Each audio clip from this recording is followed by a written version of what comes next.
Good afternoon, good day, good morning, or whatever time it is in the world for you.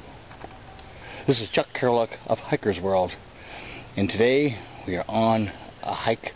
We're on a trek to the mysterious Heralayin Mountain range, and we're in the midst of it right now.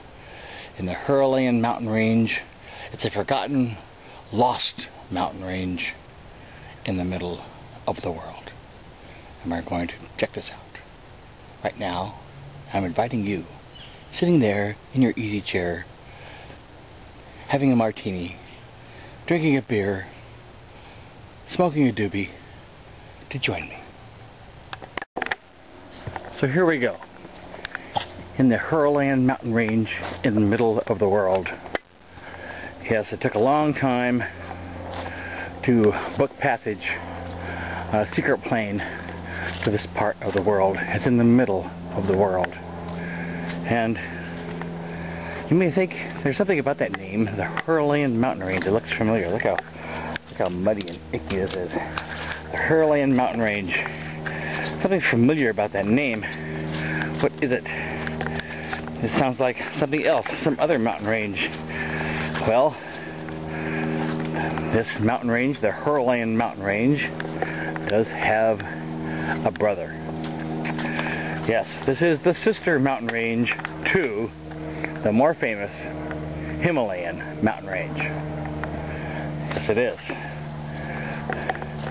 Look, it's been rainy. Ugh. This is a very muddy sister here. Look at this. Just goes right in there like that. Yeah. So here we go. Who knows what we'll find in the Heralayin Mountain range. They were very close at one time, the Himalayan and the Heralayin, but something happened in their family, a split.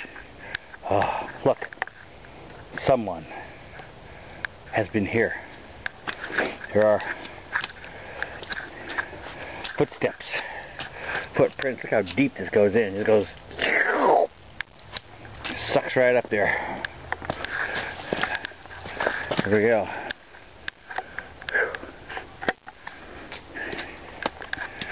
Something happened to the family, and there's a split. Black sheep or something just caused a great rift, dissension, and split in the family. And now, here we are. Thank goodness there's a trail. The trail goes off that way. There's a trail that goes off that way. Which one looks more inviting? This one here, which has a tree, or this one here, which goes lost in the bushes? Let's go here. This is a very relatively wet time of year for the Heralayin Mountain range. It is said to be peopled by interesting beings, and I use the word beings because no one seems to know exactly what they are. They have been sighted, the beings of the Heralayin Mountain range. They have been sighted, but not confirmed. A confirmation requires a repeat sighting. When those repeat sightings are attempted, different beings are seen. This leads one to believe, this leads one to hypothesize that possibly, requiring further proof, that possibly the beings of the Heralayin Mountain range are changelings. Just like this stump that used to be a proud, tall tree.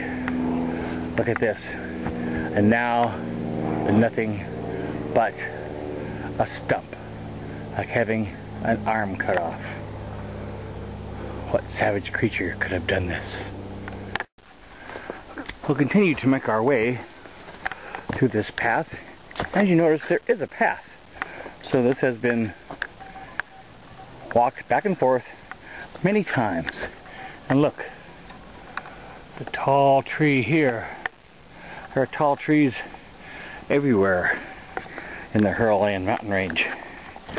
And this is the monsoon season, and we happen to be here right in between monsoons.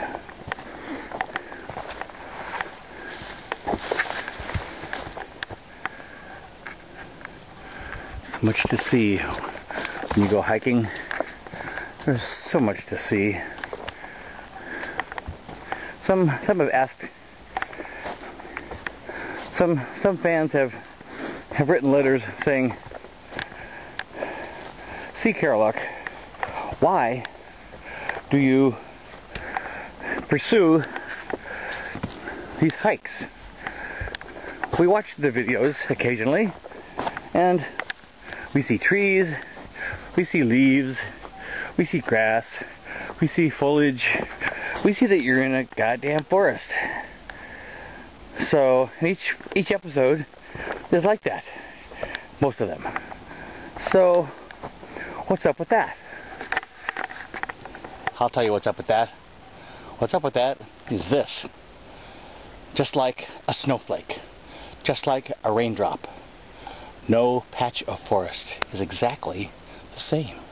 There are subtle differences. The trick is to notice and log and observe the subtle differences, because this is nature speaking to you, and you must interpret the signs if you are to learn anything at all.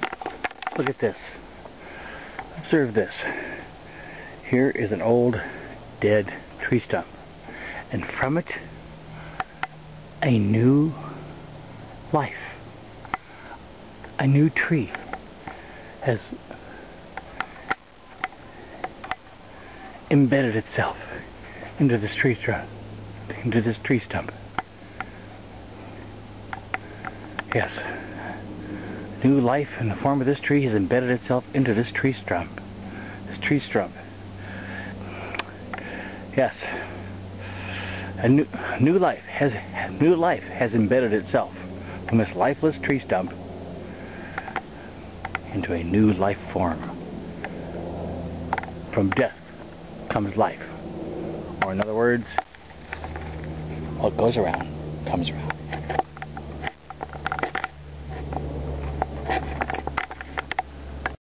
You know, so many times we ask ourselves while hiking in the forest and looking at a particular growth, a particular tree or plant, what kind is this?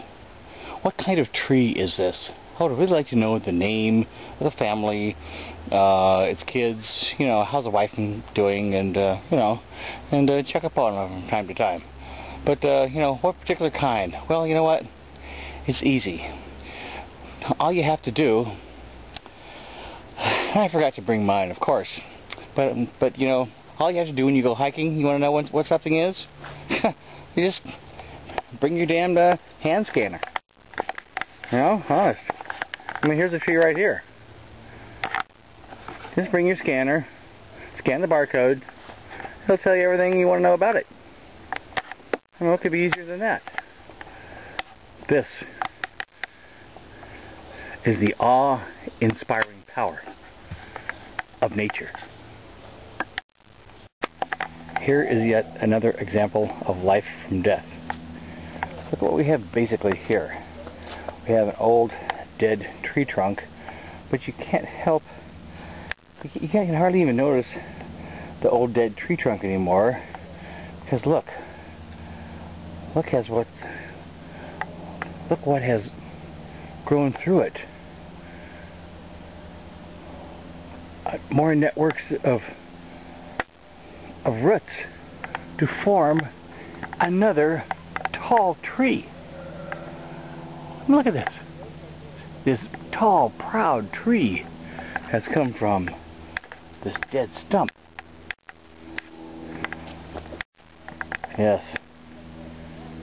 And I hear the sounds. Do you hear the sounds of the Heralayin Mountain beings? Wow. Uh-oh. that is them. They appear to be in celebratory mode. They're celebrating something. Perhaps a birthday, or perhaps killing the white man. Yes, friends, the Heralayin Mountains are ripe with discoveries. Life from death, death from life, and even stranger things still.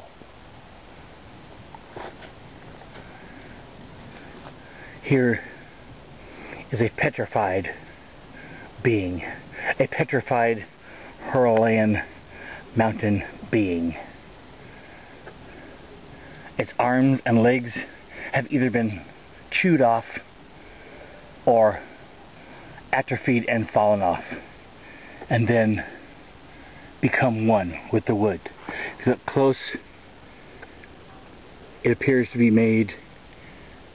not made, but transformed into the same substance as the tree is made of. And this is now a natural formation in the Heralayin Mountain range.